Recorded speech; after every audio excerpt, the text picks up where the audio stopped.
आज हम लोग डिस्कस करेंगे मैथमेटिक्स 1 जो कि 2022 का क्वेश्चन पेपर है। भले ही उसका नाम 2021 और लिखा हुआ हो, लेकिन ये जो सवाल है वो आपके जून 2022 का जो एग्ज़ाम हुआ था, लेटेस्ट एग्ज़ाम, वहाँ से आपका न्यू सिलेबस का ये मैथमेटिक्स 1 क्वेश्चन पेपर है। उसका हम लोग 20 ऑब्जेक्टिव यहाँ पे डिस्कस करेंगे। क्वेश्चन पेपर भी आपको डाउनलोड करना मिल जाएगा, इसलिए आप इस वीडियो को ध्यान से देखें ताकि आप मैथमेटिक्स में उसका ऑब्जेक्टिव आप आसानी से सभी बना के आए। उसका 20 ऑब्जेक्टिव है।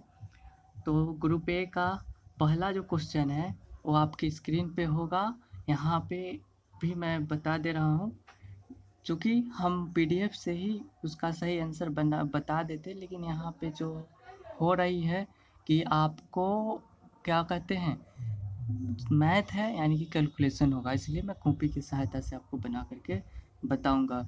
साथियों, पहला क्वेश्चन है आपका, बोला जा रहा है कि द मल्टीप्लिकेटिव इन्वर्स आपका बोल रहा है फाइंड करने के लिए। तो ये आपका यहाँ पे एक इमेजिनरी नंबर दिया गया है, मान लेते हैं इमेजिनरी नंबर x है। x आपका क्या दिया हुआ है, 3 + 2 आयोटा। यहाँ पे मल्टीप्लिकेटिव इन्वर्स आपको फाइंड करना है। मल्टीप्लिकेटिव इन्वर्स कुछ भी नहीं होता है, बस जो संख्या है उसका इन्वर्स, और वो संख्या का गुना कीजिएगा तो 1 आएगा ही। तो हमें मल्टीप्लिकेटिव इन्वर्स मतलब कि हमें एक्स इन्वर्स ही फाइंड करना है। एक्स इन्वर्स क्या होता है, तो आपका 1/x होता है। बिल्कुल सही बात है। तो यहाँ पे हमें ये जो इमेजिनरी नंबर है उसे हमें केवल 1/x के रूप में, उसका मल्टीप्लिकेटिव इन्वर्स मतलब x² - 1 जो कि बटा में आया 1/x, और इसे ही हमें लिख देना होगा नीचे 2 + आयोटा। अब हमें रेशनलाइजेशन कर देना है, हिंदी में कहे तो परिमेयकरण। परिमेयकरण में हम लोग ऊपर और नीचे, अंश और हर में हम लोग सेम चीज़ से माइनस लगा के, अगर यहाँ पे प्लस है तो हम लोग माइनस लगा के दोनों तरफ गुना करेंगे, और अगर यहाँ पे माइनस रहता तो यहाँ पे हम लोग प्लस लगा के सेम चीज़ से गुना करते हैं। जैसे मिडिल में आपका प्लस का चिन्ह है, तो आपको 3 - 2 आयोटा से ऊपर हमने गुना किया, नीचे भी हम लोग भाग करेंगे, तो ये संख्या तो संख्या ही रहने वाली है, बिल्कुल रहने वाली है। और इस होल जो टर्म हुआ उसमें भी कोई फ़र्क नहीं पड़ा, क्योंकि ये दोनों कट गया। लेकिन यहाँ पे हमें काटना नहीं है, हमें करने हैं यहाँ पे मल्टीप्लिकेशन। यहाँ पे देखिए ए, यहाँ पे a+b और a-b का यहाँ पे फार्मूला लगेगा, और आपका ये जो सवाल है वो बन के आपका आ जाएगा a² - b² वाले टर्म में। ये आपका जो संख्या है वो 3 का स्क्वायर हो जाएगा डिनोमिनेटर में, और ये है आपका -2 आयोटा का स्क्वायर हो जाएगा। ऊपर तो आपका 1 से मल्टीप्लाई होगा तो 3 - 2 आयोटा ही रहने वाली है। यानी कि अब आप देख लीजिए, आपका जो आंसर है वो यहाँ पे 3 - 2 आयोटा बटे 9 - 4 आयोटा का स्क्वायर। यहाँ पे दोस्तों आयोटा, आयोटा क्या होता है तो आपको पता होना चाहिए, आयोटा बराबर -1 अंडर रूट होता है। तो आयोटा का स्क्वायर क्या हो जाएगा, तो यहाँ से रूट हट जाएगा ना, तो -1 हो गया। चूँकि आयोटा स्क्वायर -1 हो गया, तो यहाँ पे 4 आयोटा स्क्वायर है, वो हमारा बदल के क्या आ गया, वो हमारा बदल के आ गया 9 माइनस माइनस +4 आ गया। तो ये हमारा 3/13 कर लीजिए और 2/13 कर लीजिए आयोटा। ये हमारा आंसर हो गया, जो कि आपका ऑप्शन नंबर सी में आपका ये सही आंसर है। सी आपका सही आंसर हो गया। चलिए अब हम लोग दूसरे सवाल की ओर चलते हैं। आपका दूसरा जो सवाल है आर्गुमेंट ऑफ जेड। दूसरा जो आपका सवाल है वो पूछ रहा है आर्गुमेंट ऑफ जेड और दे दिया गया है जेड जो कि एक इमेजिनरी नंबर है, वो आपका -1 माइनस आयोटा दिया गया है। यहाँ पे आपसे पूछा जा रहा है आर्गुमेंट, ये है कोणांक होता है इसका हिंदी, एंगल आपसे पूछा जा रहा है।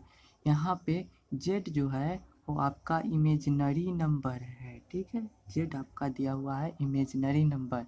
इमेजिनरी नंबर को हम लोग किस चीज़ में डिनोट करते हैं, तो अगर लेट एज्यूम अगर हम लोग जेड एक इमेजिनरी नंबर को अगर डिनोट करें एक्स प्लस आयोटा वाई, ये इसका मतलब मान लीजिए नॉर्मल फॉर्म हो गया, नॉर्मल इक्वेशन कह ले, कुछ भी कह ले। चलिए, तो यहाँ से आपको कंपैरिजन करना है, ठीक है। दोनों को कंपैरिजन कीजिए। एक्स बराबर आपका क्या आ जाएगा, -1 आ जाएगा। वाई बराबर क्या आ जाएगा, वाई बराबर भी -1 आ जाएगा। आर्गूमेंट पूछ रहा है इमेजिनरी नंबर का, तो आर्गूमेंट आपका होता है tan थीटा एंगल और वाई बटे एक्स। तो यहाँ से आप समझ लीजिए थीटा क्या हो जाएगा, तो tan इनवर्स y/x हो जाएगा। यहाँ पे आप वैल्यू रख दीजिए, यहाँ पे आपके हो जाएंगे -1 बटे -1, ये आपका कट के आ गया 1, यानी कि इस वाले केस में देखिए थीटा बराबर हो जाएगा tan इनवर्स -1। अब ऑप्शन आपको चेक करने होंगे। tan इनवर्स -1 ये आपका क्या कितना पे -1 आता है, tan थीटा, तो आप लोगों को पता होगा -π/4 पे भी tan -π/4 पे -1 आ जाएगा tan थीटा, ठीक है। लेकिन ऑप्शन में -4 नहीं दिया गया है, तो आपको यहाँ पे चेक करने होंगे कि कौन सा करेक्ट आंसर है। पहले तो आप यहाँ पे देख लीजिए π/4 क्या होता है, 90 डिग्री। π/4 आपका 45 डिग्री हुआ।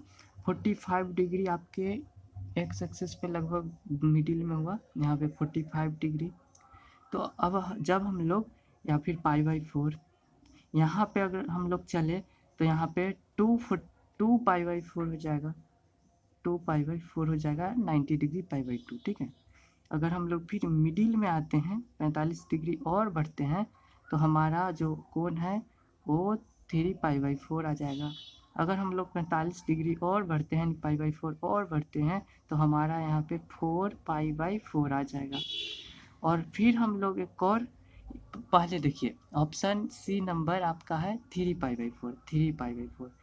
यहाँ से यहाँ अगर हम आते हैं 3π/4 है। 3π/4 इसलिए नहीं हो पाएगा क्योंकि सेकेंड क्वाड्रेंट में हमारा एंगल आ रहा है।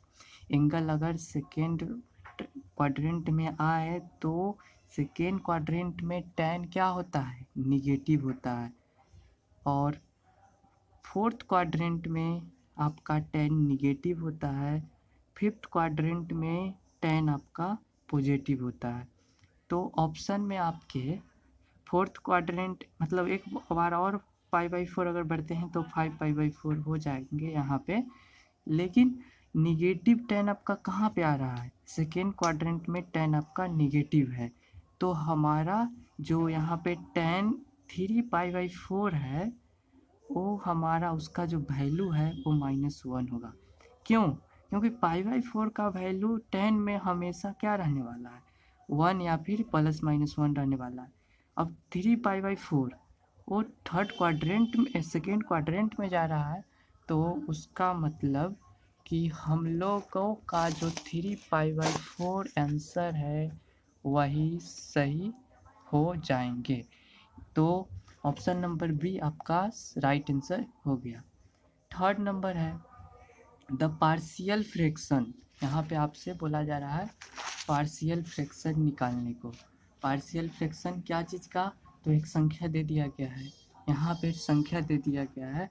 थर्ड नंबर में एक इक्वेशन दे दिया गया है, संख्या नहीं, 1/x+2 प्लस या फिर इंटू x+3, ठीक है। अब इस संख्या जो है इसको आपको पार्शियल फ्रैक्शन में यहाँ पे बदलना है।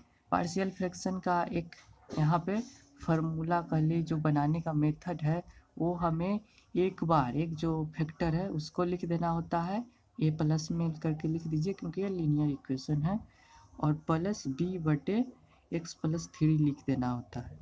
अब यहाँ पे पार्शियल फ्रैक्शन निकालने का जो तरीका होता है वो क्या है, आपको दोनों टर्म, दोनों फैक्टर है उससे आपको दोनों मल्टीप्लाई कर देना है। ये एक इक्वेशन हो गया, इसमें आप मल्टीप्लाई कर दीजिए नीचे वाले से। नीचे वाले से अगर आप ऊपर मल्टीप्लाई करते हैं, सेम चीज़ अगर आप ऊपर लिखते हैं और इक्वेशन के दोनों तरफ मल्टीप्लाई करना है तो इक्वेशन में कोई फ़र्क नहीं पड़ने वाला है। लेकिन अगर इस वाले LHS में आप सेम से ऊपर मल्टीप्लाई करते हैं तो आपका जो यहाँ पे इक्वेशन है वो कट गया, LHS में कट जाएगा, 1 बचा। लेकिन ऊपर जब इस वाले टर्म से इसमें मल्टीप्लाई कीजिएगा तो a इंटू एक्स प्लस 3 आ जाएंगे। यहाँ पे आपका b इंटू एक्स प्लस 2 आ जाएगा, बिल्कुल आ जाएगा। अब यहाँ से ही आपको a और b का वैल्यू निकालना है, a और b का वैल्यू निकालना है।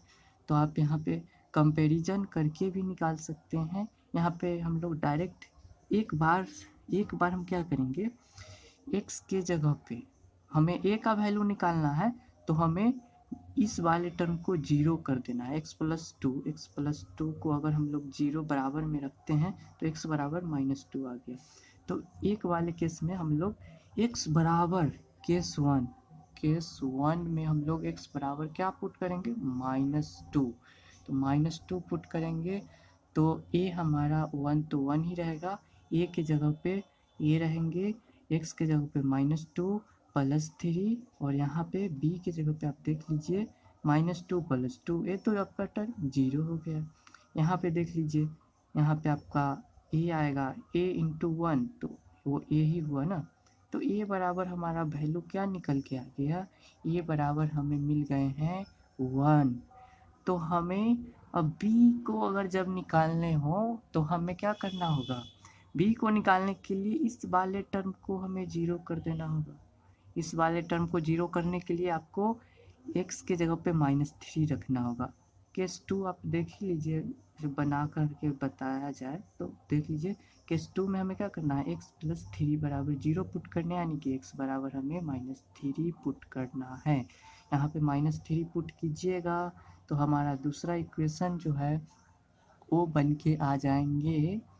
आपका यहाँ से क्या बन सकता है, आपका न्यूमेरिकल जो 5 नंबर या 4 नंबर का हिसाब है वो भी बन सकता है। आपको बस इसे ऑब्जेक्टिव को देखने हैं, केवल यहाँ पे मैं शॉर्टकट में बना रहा हूँ। आपको वहाँ पे लिख करके इक्वेशन 1 यहाँ पे लिख देना था, फिर लिख देना होगा मल्टीप्लाई बाई इतना, फिर यहाँ पे इक्वेशन 2 बना लेना होगा, केस 2 लिख देना होगा। अच्छे से कर दीजिएगा तो आपका 4 नंबर्स का जो हिसाब होगा वो भी बनेगा। यहाँ पे देख लीजिए, यहाँ पे हम लोग दूसरे बार हम लोग क्या करेंगे, x बराबर -3 इस वाले इक्वेशन में इक्वेशन है उसमें पुट करते हैं तो 1 तो हमारा 1 ही रहने वाला है और a वाला टर्म a -3 प्लस 3 तो 0 हो गया हमारा, और b वाला टर्म जो हमारा कांस्टेंट अभी बचा रहा तो a हमारा बच गया -3 प्लस 2, ये आपके होंगे -b बराबर आपका 1 जो LHS में है वो तो है ही। तो हमें b भी हमें मिल गया, b बराबर हमारा क्या मिला, तो हमारा मिला -1, a प्लस 1 b -1। अब इस वाले इक्वेशन में यहाँ पे a की जगह पे 1, b की जगह पे -1 है तो ये हमारा रख दीजिए। तो हमारा जो क्या हो गया, 1/x प्लस 2 को जो अगर हम लोगों ने क्या कहते हैं पार्शियल फ्रैक्शन किए थे तो वो हमारा बन के आ गया है। ये जो इस पाती इक्वेशन था इसको हमें पार्शियल फ्रैक्शन में तोड़ना था। a की जगह पे हम लोग को 1 रख देना है, x प्लस 2, b की जगह पे -1 तो यहाँ पे माइनस आ जाएंगे बाहर और 1/x प्लस 3 आ जाएगा। आप ऑप्शन देख लीजिए, आपका ऑप्शन सी सही लग रहा है, सी आपका राइट आंसर हो गया। अब हम लोग 4th नंबर देखते हैं।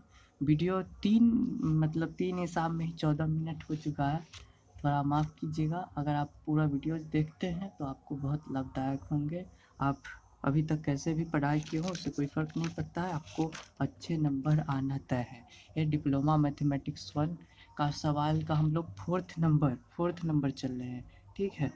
4th नंबर देखिए, आपसे बोला जा रहा है पार्शियल फ्रैक्शन ऑफ इक्वेशन दे दिया गया है एक्स क्यू दे दिया गया है प्लस 2x² दे दिया गया है प्लस 3 दे दिया है बटा में x+1 बट्टे इंटू x+3 दे दिया गया है।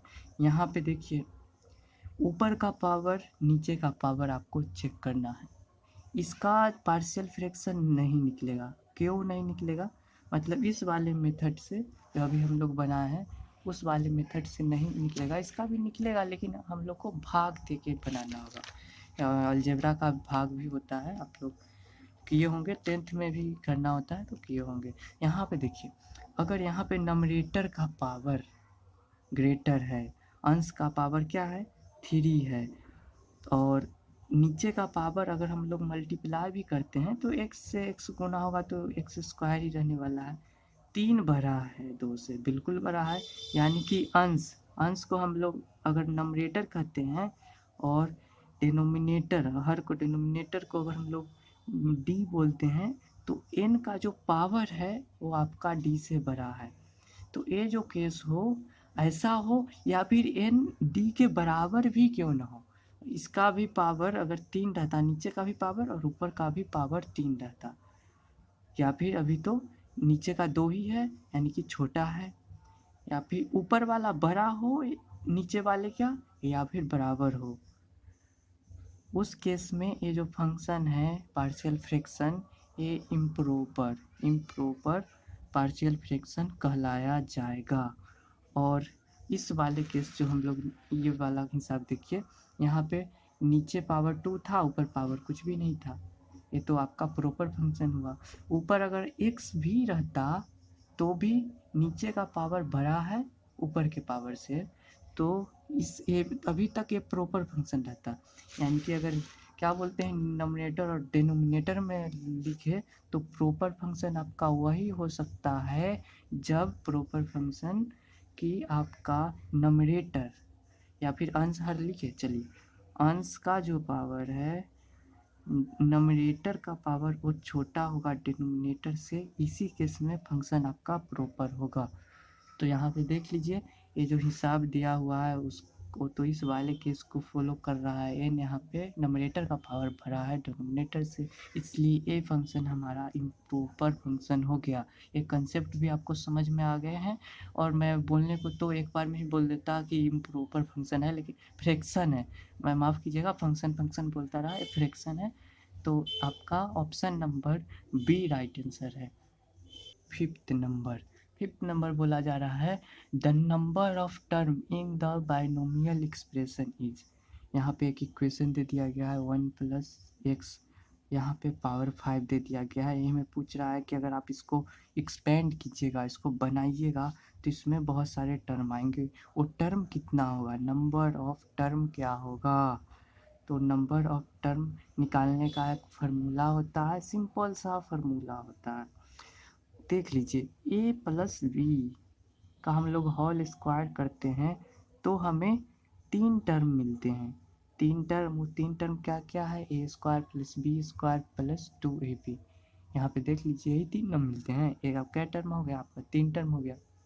मतलब अगर इस वाले को कंपेरिजन कीजिए 1+x यहाँ पे a+b में रख लीजिए और यहाँ पे 5 पावर दिया हुआ है, यहाँ पे 2 ही था तो 3 मिला, 5 है तो कितना मिलेगा। तो यहाँ पे एक फार्मूला होता है कि किसी भी एक्सप्रेशन में a+b का पावर अगर n हो ना तो उसका टोटल नंबर ऑफ टर्म क्या हो जाएगा, तो वो हो जाएगा आपका n+1 हो जाएगा। पावर जितना रहे उससे एक ज़्यादा, यानी कि इस वाले केस में हमारा पावर 5 है तो हमें आँख मूंद के total number of terms n+1 कर देना है। यानी कि 5+1 अगर आप करते हैं तो आपका टोटल नंबर ऑफ टर्म 6 आ जाएगा।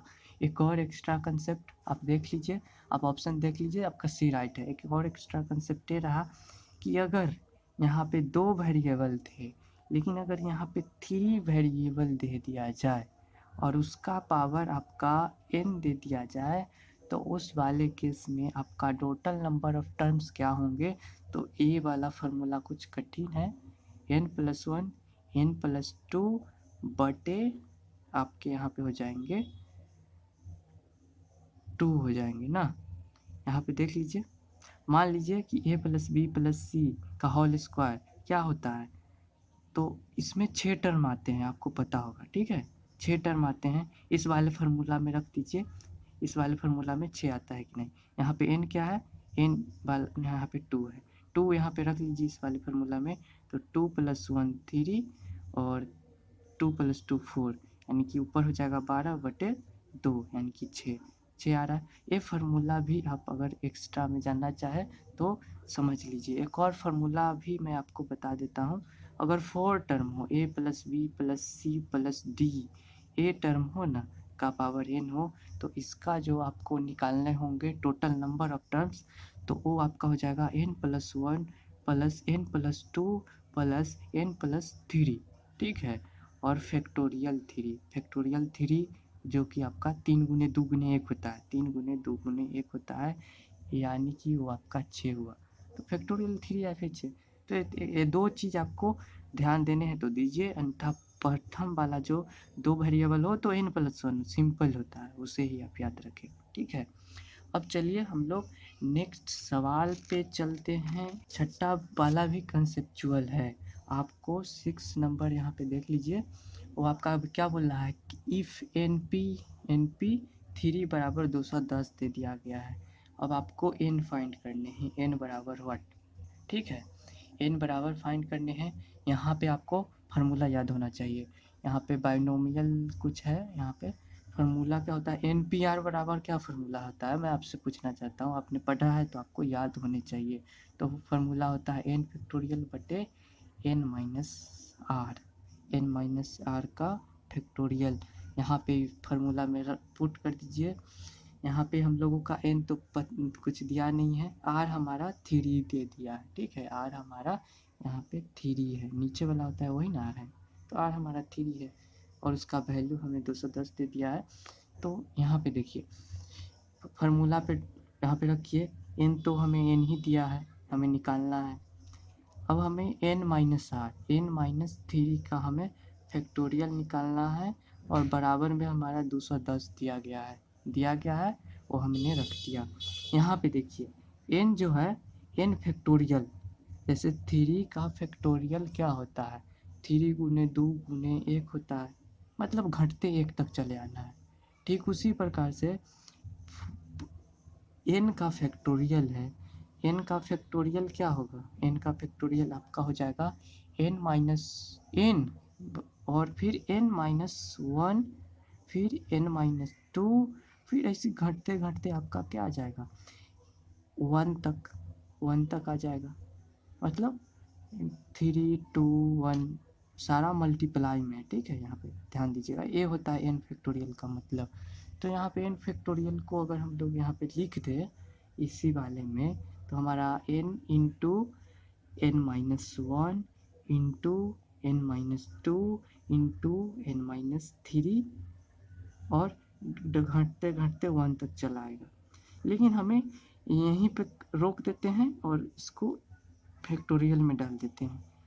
n-3 में केवल फैक्टोरियल लग गया है, ये दोनों आपका तीनों ये वाला वो मल्टीप्लिकेशन है सिंपल, और लास्ट वाले में फैक्टोरियल लगा हुआ है।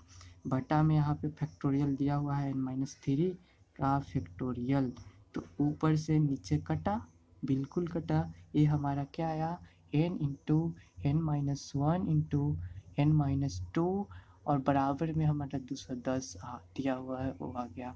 अब देखिए हमें यहाँ से बनाने में क्यू का इक्वेशन आ जाएगा, इक्वेशन आपका शायद बने भी ना, इसलिए हमें क्या करने हैं, स्मार्ट वे में हमें ऑप्शन को देखना है। ऑप्शन में हमारा पहला नंबर पे क्या दिया है, 7 दिया है, 6 दिया है, 5 दिया है, तो हम लोग सबसे पहले 7 को ही रख के देखते हैं। n की जगह पे 7 रखिए, गुने यहाँ पे 7 में से 1 घटाइएगा तो हमारा 6 आ जाएगा, 7 में से 1 घटाइएगा तो 6 आ जाएगा। लिखना क्या, डायरेक्ट आप सुन रहे हैं बातों को समझिए। फिर 7 में से 2 घटाइएगा तो हमारा 5 आया। तो यहाँ पे ऑप्शन ए में देख लीजिए, इसको गुना कीजिए तो 6×5 = 30 और 30 × 7 ये आपका 210 आ रहा है, यानी कि ऑप्शन ए में ही हमारा इसके बराबर आ गया है, तो n हमारा 7 ही होगा। ऑप्शन ए हमारा राइट आंसर हो गया। चलिए हम लोग चलते हैं 8वें हिसाब के तरफ। 8वां हिसाब आपका है ए रॉ मैट्रिक्स है जो ओनली। आपको पता होना चाहिए 8वां हिसाब है रॉ मैट्रिक्स। रॉ मैट्रिक्स जो केवल एक ही लाइन का हो, ठीक है, मतलब 2 3 4 5 कुछ भी हो, केवल एक ही रॉ होना चाहिए। नंबर ऑफ टर्म रहे तो भी एक ही रॉ होना चाहिए, वो रॉ मैट्रिक्स हो गया। जैसे एक है, केवल एक मैट्रिक्स है, ये भी रॉ मैट्रिक्स हुआ। अगर 1 2 3 दे दिया है, ये भी रॉ मैट्रिक्स हो गया। मतलब इसमें कॉलम है वो कितना भी हो सकता है, रॉ आपका एक ही होना चाहिए। यहाँ पे देख लीजिए, यहाँ पे रॉ भी एक कॉलम भी एक, तो भी रॉ मैट्रिक्स हो गया। यहाँ पे रॉ एक और कॉलम 3, फिर भी रॉ मैट्रिक्स हो गया। यहाँ पे रॉ एक और कॉलम कितना भी हो, उससे कोई फ़र्क नहीं पड़ता है, तो हमारा वो रॉ मैट्रिक्स हो गया। इसके जस्ट अपोजिट का ले, कॉलम मैट्रिक्स में केवल 1 कॉलम होना चाहिए, बाकी आपका रॉ कितना भी हो सकता है। तो इस वाले 7 नंबर हिसाब में देखिए ये रॉ मैट्रिक्स है जो ओनली। तो रॉ मैट्रिक्स है, ऑप्शन नंबर सी पे ही डायरेक्ट चलते हैं। 1 रॉ विथ 1 और मोर कॉलम। रॉ केवल 1, लेकिन 1 से ज़्यादा भी कॉलम हो सकता है। ऑप्शन सी आपका राइट आंसर हो जाएगा। सी नंबर आपका 7 का हो गया। हम 8 गलत लिख दिए, 7 नंबर। चलिए अब हम लोग 9th बल्कि 8 पे ही चलते हैं। यहाँ पे एक मैट्रिक्स दे दिया गया है, ये आपका रहा 8। ये मैट्रिक्स ए दे दिया है आपका 1 2 3 2 0 5। ये मैट्रिक्स है। आपसे बोला जा रहा है कि इसका ट्रांसपोज निकालो। डैश लिख दीजिए चाहे टी लिख दीजिए, ए का ट्रांसपोज निकालना है। ट्रांसपोज क्या होता है, ए को अगर ए ट्रांसपोज अगर करने हैं तो आपको क्या करने होते हैं, जितने भी रो होते हैं उसको आप कॉलम में बदल दीजिए। रो को आपको कॉलम में बदल देना है। सिंपल सा फंडा है। ए ट्रांसपोज इस मैट्रिक्स का निकालना है तो आपको क्या करने होंगे, ये जो रॉ है उसको आपको कॉलम में बदल देना है। यानी कि 1 2 3 रॉ है, मतलब एक रॉ में 1 2 3 एलिमेंट है, तो उसे 1 2 3 कॉलम में बदल दिए। दूसरा वाला जो रॉ है उसे दूसरे वाले कॉलम में बदल देना है, यानी कि 2 0 5।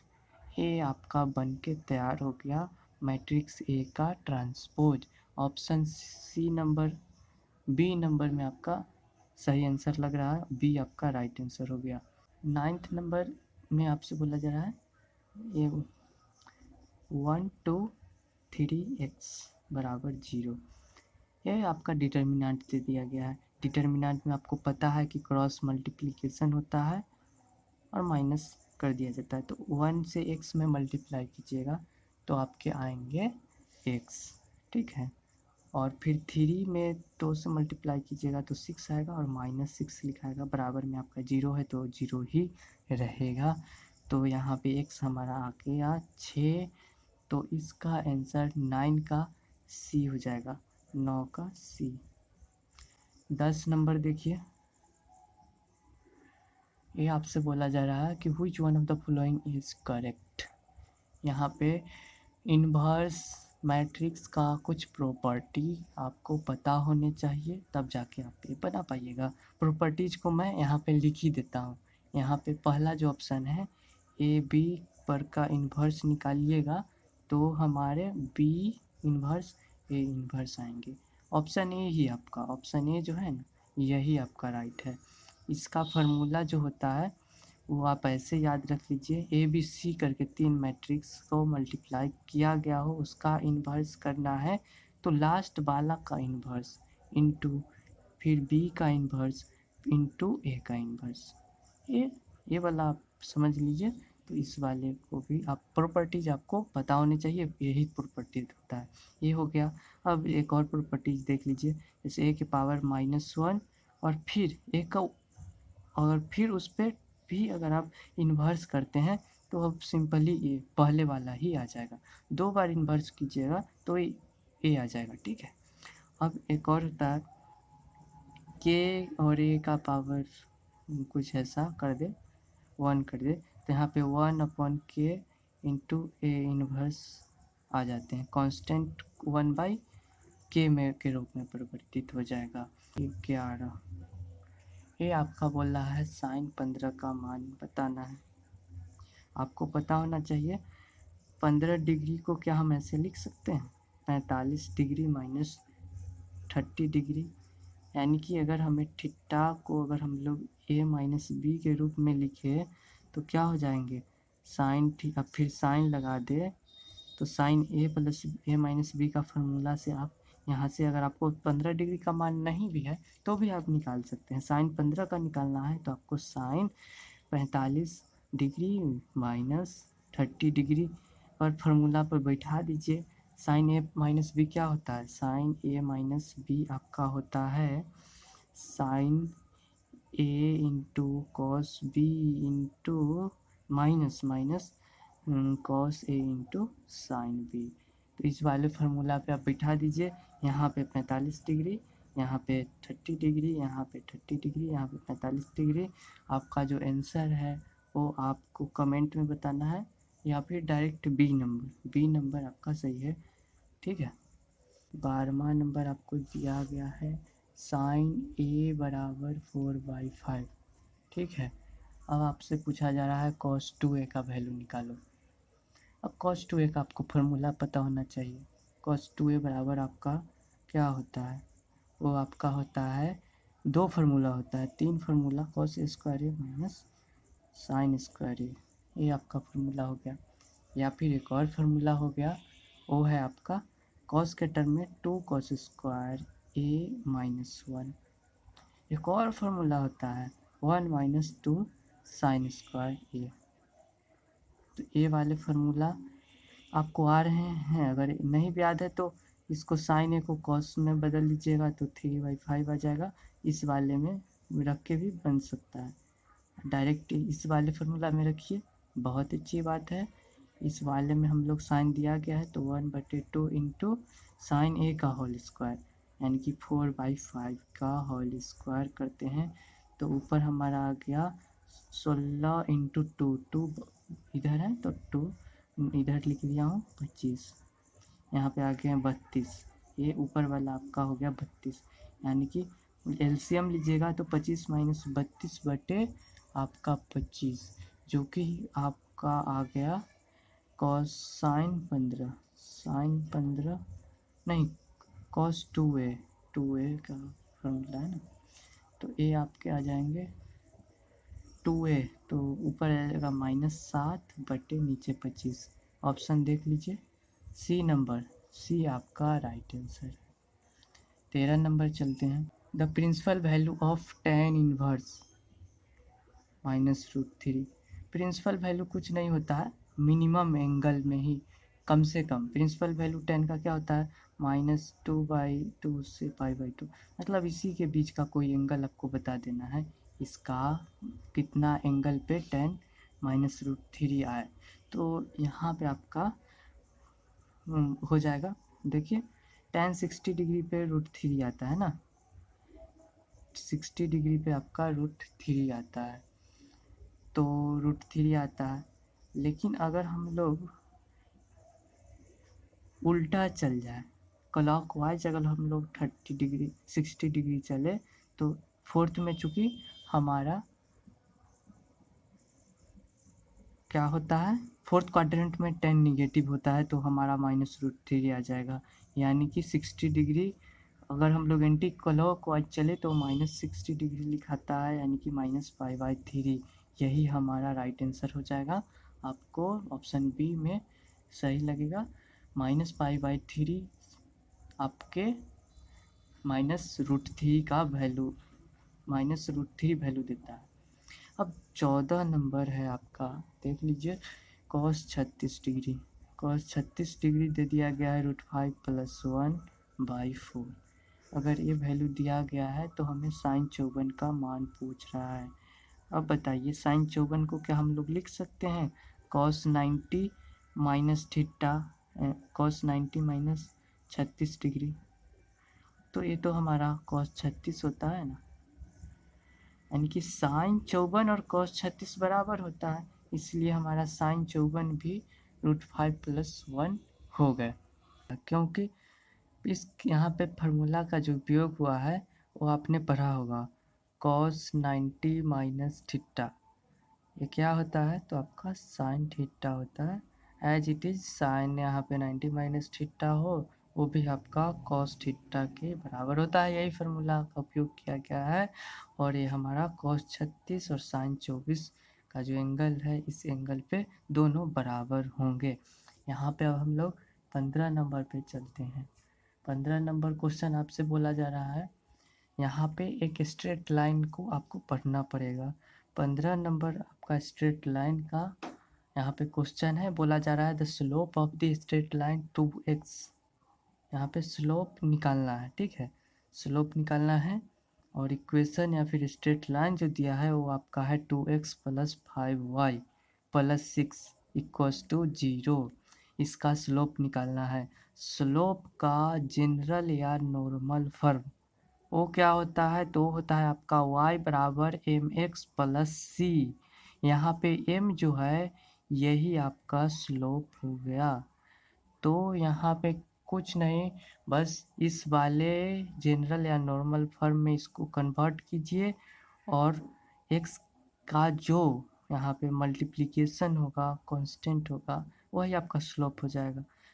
इस वाले इक्वेशन को चेंज कीजिए, y को एक तरफ रहने दीजिए और बाकी दोनों को 0 की तरफ भेज देते हैं, तो 5y बराबर -2x - 6 हो गया। अब हमें केवल y को ही इस साइड LHS में रखना है, इस वाले जनरल फॉर्म के इक्वेशन से। तो y को हम लोग इधर रखें तो 5 या मल्टीप्लिकेशन में उधर डिवाइड में चल जाएगा, हर एक में डिवाइड हो जाएगा, और यहाँ पे -6/5 हो जाएंगे। अब पहले वाले जनरल इक्वेशन और इस वाले इक्वेशन को अगर कंपेयर किया जाए तो हमारा a जो है वो m है, c जो है वो हमारा a है, तो इसका मतलब m जो कि स्लोप बोला जाता है वो हमारा -2/5 हो गया। Option number B. 16 पे चलते हैं। यहाँ पे है द इक्वेशन ऑफ इतना इतना आर, दो इक्वेशन दे दिया गया है। अब आपको बताना है कि वो पैरेलल है या फिर परपेंडिकुलर है। पैरेलल में दो इक्वेशन दिया गया है तो उस दोनों का हम लोग स्लोप निकालेंगे। स्लोप अगर m1 पैरेलल m2 अगर होगा, मतलब इक्वेशन पैरेलल होगा, तो यहाँ पे इक्वेशन की जगह पे m गलत लिखा गया है, पैरेलल होगा दोनों इक्वेशन अगर m1 बराबर m2 हो तो, और अगर परपेंडिकुलर हो तो उसका केस है m1 × m2 बराबर -1 हो, तो ये केस हमारा परपेंडिकुलर का हुआ। यहाँ पे पहला जो इक्वेशन है उसको मैंने अभी जैसे बताया है कि जनरल फॉर्म में अति कीजिए, y को एक तरफ रखिए, बाकी सबको भेज दीजिए, और x का जो गुणांक होगा वही आपका m होगा। दोनों में उसी प्रकार से अगर फंडा अप्लाई करते हैं तो हमारा जो पहला इक्वेशन जो था उसका 6y बराबर हो जाएगा 2x + 6, और दूसरा इक्वेशन का हमारा स्लोप हो जाएगा, यहाँ पे 2y को उधर भेज देते रहने देते हैं या फिर इधर भेज देते हैं, तो हमारा हो जाएगा 6x - 7 - 6x। यहाँ पे हमारा y क्या हो गया, तो 1/3x + 1, यहाँ पे हमारा y हो गया -3 - 7/3, यहाँ पे 2 से डिवाइड हो जाएगा इसलिए, ठीक है। तो हमारे को m1 जो मिला वो 1/3 मिला, और हमारे को जो m2 मिला वो साथियों देखिए क्या मिला, m2 जो है वो आपको मिला है -3, ठीक है। अब अगर परपेंडिकुलर होना था तो m1 और m2 को बराबर होना था, परपेंडिकुलर नहीं, पैरेलल समांतर रेखा, लेकिन m1 m2 बराबर नहीं है, इसलिए हम लोग m1 और m2 करके यहाँ पे चेक करते हैं। 1/3 इंटू -3 कटने पर हमें को आ गए वही 1 -1, और ये M1 और M2 अगर -1 आए तो ये हमारा परपेंडिकुलर का फॉर्मूला होता है, या फिर ये दोनों लाइन हमारा परपेंडिकुलर हो गए तो ऑप्शन नंबर सी जो है परपेंडिकुलर दिया हुआ है वही हमारा सही आंसर हो जाएगा। अब चलते हैं 17 सवाल आपसे बोला जा रहा है the radius and centre of the circle. एक इक्वेशन दे दिया गया है सर्किल।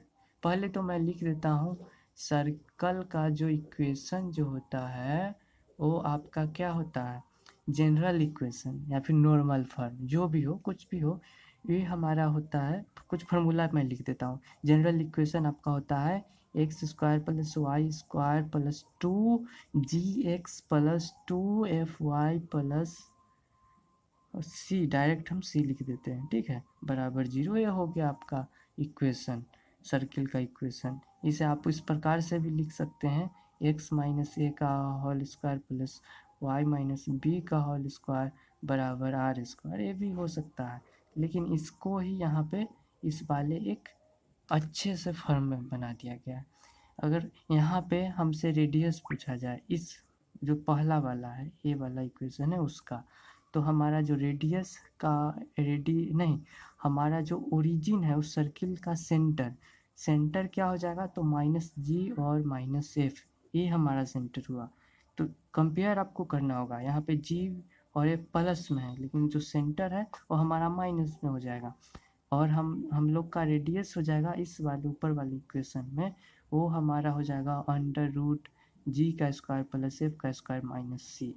यही दोनों का अप्लाई फंडा करेंगे। हमारा जो सवाल जो दिया हुआ है गिवन क्वेश्चन में, जो हमारा दिया हुआ है इक्वेशन 2x और x² + y² + 2x + 6y + 7, यहाँ पे थोड़ा सा लिखावट में आपको कन्फ्यूजन हो गया होगा, लेकिन ए वाला और ए वाला इन दोनों को आपको कंपेयर कर देना है। यहाँ पे आपके क्या आ जाएंगे, 2 इक्वल लग रहा है, तो जी क्या हो गया, जी हमारा आ जाएगा 1 आएगा ना, और यहाँ पे एफ, और यहाँ पे एफ क्या हो सकता है, 2 को यहाँ पे 3 × 2 लिखा जा सकता है, यानी कि एफ हमारा यहाँ पे 3 आ गया। तो हमारा सेंटर जो है वो -g - f, यानी कि -1 - 3, ये हमारा सेंटर हो गया। रेडियस हमारा हो जाएगा √g², यानी कि 1² + f² 3² - c। यहाँ पे इस वाली क्वेश्चन में जो कांस्टेंट है वो c है, 7 है, 7 हमें घटा देना है। हमारा रेडियस हो जाएगा 9 + 1 10, 10 माइनस हमारा 7 होगा तो हमारा आ गया √3, रेडियस √3 आ गया। ऑप्शन नंबर आपका बी नंबर जो है वो √3 दिया हुआ है, -1 और -3 दे दिया है। तो ये हमारा रेडियस और ये हमारा सेंटर का क्वाड्रेंट या फिर जो भी हो गया, बी नंबर हमारा सही है। 18 नंबर स्ट्रेट लाइन से है। यहाँ पे आपसे बोला जा रहा है कि the length of the perpendicular from point 43 on the line 5x + 2y = 0 is what. यहाँ पे हमें एक पॉइंट दे दिया गया है, क्या है, -4 3, और इस पॉइंट से एक कोई लाइन है 5x + 12y + 9 = 0। अब परपेंडिकुलर इस पे उस पॉइंट से हमें डाल देना है और उसका हमें डिस्टेंस निकाल देना है। डिस्टेंस इसको डी से ही लिखा जाए तो बेहतर है। फार्मूला क्या होते हैं स्ट्रेट लाइन में आपको पढ़ना होगा। डिस्टेंस का फार्मूला होता है आपका ए, इस वाला जो इक्वेशन है ना, यहाँ पे ax + by ऐसे करके लिखा जाए तो यहाँ पे a इंटू पॉइंट, इसको x से लिख लेते हैं, x1 चाहे x0 क्या से लिखा जाए, चलिए x से लिखा जाए, नहीं x तो यहाँ पे है इसलिए हम लोग x0 लिखते हैं, प्लस b, यहाँ वाला b होगा, और पॉइंट जो हुआ ना वाई नॉट और प्लस सी बटे ये जो इक्वेशन है उसका ए का स्क्वायर प्लस बी का स्क्वायर, ये हमारा परपेंडिकुलर डिस्टेंस का फार्मूला हुआ। इसमें आपको पुट कर देने हैं पहले तो ए बी सी क्या होगा इस इक्वेशन से, ए बी सी, ए बराबर 5, बी बराबर 12 और सी बराबर 9, और यहाँ से पॉइंट जो एक्स नॉट कह ले तो वो आपका -4 है, और वाई जो है वाई नॉट है वो आपका 3 है। इस वाले फार्मूला में पुट कीजिए, आपका जो आंसर है वो आ जाएगा 25/13। Option number C right answer हो जाएंगे। अब हम लोग चलते हैं 19वें नंबर सवाल पे। 19वां नंबर जो आपसे बोला जा रहा है वो बोल रहा है द इसेंट्रिसिटी ऑफ पैराबोला क्या हो जाएगा, पैराबोला दे दिया गया है x² बराबर 4ay। तो eccentricity of parabola is always equals to 1, चाहे वो क्वेश्चन कुछ भी क्यों ना हो, x² बराबर -4ay हो, चाहे y² बराबर -4ax हो, चाहे y² बराबर +4ax क्यों ना हो, सबका इसेंट्रिसिटी आपका पैराबोला का 1 होता है। इसेंट्रिसिटी क्या होता है, तो इसेंट्रिसिटी को हम लोग इससे डिनोट करें तो होता है हमारा फोकस से डिस्टेंस, डिस्टेंस फ्रॉम फोकस और बटे का एनी पॉइंट का, और फिर डिस्टेंस ऑफ डाइइलेक्ट्रिक्स का डिस्टेंस, किसी पॉइंट का फोकस से पॉइंट का डाइइलेक्ट्रिक्स का डिस्टेंस, ठीक है। तो ये बटा में कर दिया जाए, रेशियो कर दिया जाए तो ही हमारा इसेंट्रिसिटी होता है। अब देखा जाए तो हमारा जो ए दिया गया है पैराबोला का इक्वेशन, ये इक्वेशन आपका ऐसा बनेगा, ये आपका ओरिजिन से एक कर्व पैराबोला का ऐसा ऊपर गया, यही हमारा x² बराबर 4ax का ग्राफ हो गया पैराबोला का। अब हम लोग देखते हैं इसका जो फोकस होगा ना वो हमारा ये जो ए है वो यहाँ पे फोकस हो जाएगा। तो x एक्सिस तो चूँकि 0 है और y वाला दूरी ये जो ए हो गया तो ये हमारा फोकस होगा। इसका इसेंट्रिसिटी कह ले, डाइइलेक्ट्रिक्स का जो इक्वेशन होगा वो ए दूरी पर, नीचे ए दूरी पे चलाएगा, यानी कि यहाँ पे y बराबर -a हो जाएगा, एक दूरी हो गया। अब यहाँ देखिए इसका दूरी और इसका दूरी दोनों ए ही है, डिस्टेंस तो ए ही है ना। यहाँ पे देख लीजिए फोकस का डिस्टेंस फ्रॉम एनी पॉइंट, यहाँ से पॉइंट और यहाँ का फोकस ए है, और नीचे का जो डाइइलेक्ट्रिक्स का डिस्टेंस है वो भी ये है, दोनों कट के 1 आ गया। यही फंडा है, क्योंकि डिस्टेंस को हमेशा पॉजिटिव लेना है तो यहाँ पे ए हो जाएगा। इसेंट्रिसिटी आपके हो गए 1 पैराबोला का, ऑप्शन नंबर ए 1 दिया गया है, यही सही होगा। 20 नंबर देखते हैं। 20 नंबर में आपसे पूछा जा रहा है transverse axis of the hyperbola, transverse axis of hyperbola क्या होंगे। तो हाइपरबोला कैसा होता है, कुछ ऐसा होता है, ठीक है। इसमें 2 पैराबोला बन जाता है, क्या सही बोल रहा हूँ, बिल्कुल। तो यहाँ पे सही से ग्राफ बना लीजिए ऐसा। तो यहाँ पे मान लेते हैं ये ओरिजिन है, ठीक है, ये हाइपरबोला है। तो और हाइपरबोला भी ऐसा भी होता है, इसका मतलब ये नहीं है कि केवल एक्स एक्सिस पे ही हाइपरबोला बने, वाई एक्सिस पे भी बनता है। इस वाले केस में आपका जो इक्वेशन है, इस वाले का इक्वेशन देखिए, हाइपरबोला का जो सवाल में दिया हुआ है x² बटे a² माइनस y² बटे b² बराबर 1, ये इसका पैराबोला का इक्वेशन हुआ।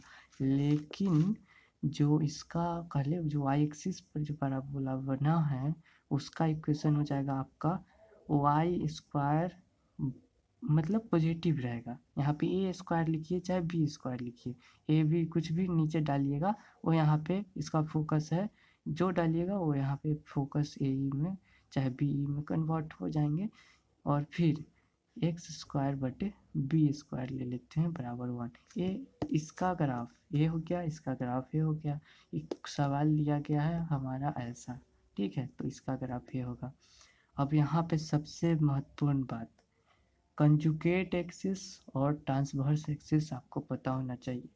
इस दोनों के बीच का मतलब ये जो ऐसा ग्राफ बना उसके बीच का जो दूरी है वो हमारा क्या हो गया, ट्रांसवर्स एक्सिस हो गया। बीच का डिस्टेंस आपका ट्रांसवर्स एक्सिस। इस वाले केस में आपका ट्रांसवर्स एक्सिस कौन हो गया, तो ये वाला यहाँ से यहाँ की जो दूरी है वो हमारा ट्रांसवर्स एक्सिस हो गया। तो ट्रांसवर्स एक्सिस ए हुआ। दूसरा बात, कंजुगेट एक्सिस भी एक्स्ट्रा में आप जान लीजिए, ये हमारे क्या हो गए, ट्रांसवर्स एक्सिस। और कंजुगेट एक्सिस, यहाँ एक पॉइंट रहता है, यहाँ एक पॉइंट रहता है। इस दोनों के पॉइंट का जो दूरी होता है, इस दोनों के पॉइंट का जो दूरी होता है सेम इतना डिस्टेंस इधर भी होगा। आप इसे कह ले या फिर इसे कह ले, ये आपका जो हुआ वो कंजुगेट एक्सिस हो गया। कंजुगेट एक्सिस, कंजुगेट एक्सिस, ठीक है।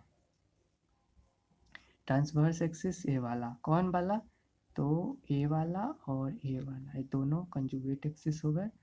और नहीं, ट्रांसवर्स एक्सिस हो गए। कंजुगेट एक्सिस आपका ए वाला यहाँ से यहाँ का दूरी, और या फिर कहे यहाँ से यहाँ का दूरी, दोनों दूरी समान है, यहाँ पे दोनों होगा, ठीक। इस साइड दोनों का एडिशन ट्रांसवर्स एक्सिस हुआ। अब यहाँ पे देखिए, ए एक्स एक्सिस में आपका ए स्क्वायर दिया हुआ है, ठीक है, ए स्क्वायर दिया हुआ है, यानी कि ए स्क्वायर जो है वो आपके हो जाएंगे, यहाँ से यहाँ का डिस्टेंस ए हो जाएगा, ठीक है। ओरिजिन से यहाँ का डिस्टेंस ए होगा, ए जीरो होगा, और यहाँ पे कुछ इसका फोकस ए ही कुछ जीरो करके होगा। यहाँ पे इसका डिस्टेंस, यहाँ पे जो कि माइनस ए होगा ना, माइनस एक्स, यहाँ पे आपके हो जाएंगे। थोड़ा सा मैं साफ साफ बना देता हूँ, ऐसा हुआ, ऐसा हुआ, ऐसा हुआ, ऐसा हुआ, यहाँ हो जाएंगे ए जीरो, ये फोकस है वो फोकस हो जाएगा ए ई करके, ठीक है, ए ई करके जीरो हो जाएगा। इसका फोकस भी माइनस ए ई करके कुछ जीरो हो जाएंगे, और ये जो है वो माइनस ए जीरो हो जाएंगे।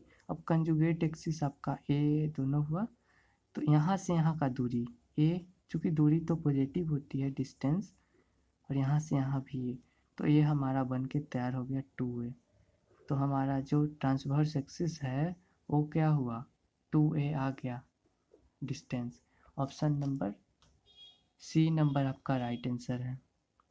अगर वहीं पे एक और कंफ्यूज ना हो आप, इसलिए कह ले, इक्वेशन यही रहता है, ठीक है, इक्वेशन यही रहता है हाइपरबोला का, लेकिन यहाँ पे एक्स स्क्वायर की जगह पे बी स्क्वायर दे दे और वाई की जगह पे ए स्क्वायर दे दे, तो इक्वेशन यही रहने वाला है, लेकिन इसका जो टर्म है हर एक जगह पे ए की जगह पे बी हो जाएंगे। उस वक्त क्या होता, तो यहाँ पे ट्रांसवर्स एक्सिस 2b हो जाता। एज सिंपल सा बात है, इसमें बताना क्या। तो यही विषय ऑब्जेक्टिव को मैंने बता दिया, और आपने अगर इसे देखा होगा, समझा होगा, तो आपके थ्योरी भी जो सब्जेक्टिव सवाल, न्यूमेरिकल सवाल जो होता है 4 मार्क्स का, 6 मार्क्स का, उसमें भी आपको बहुत हेल्पफुल होंगे। इसी आशा के साथ आपसे विदा लेता हूँ। आप सभी का बहुत बहुत धन्यवाद। सवाल को डाउनलोड करना है तो आपको डिस्क्रिप्शन में लिंक मिल जाएंगे। धन्यवाद।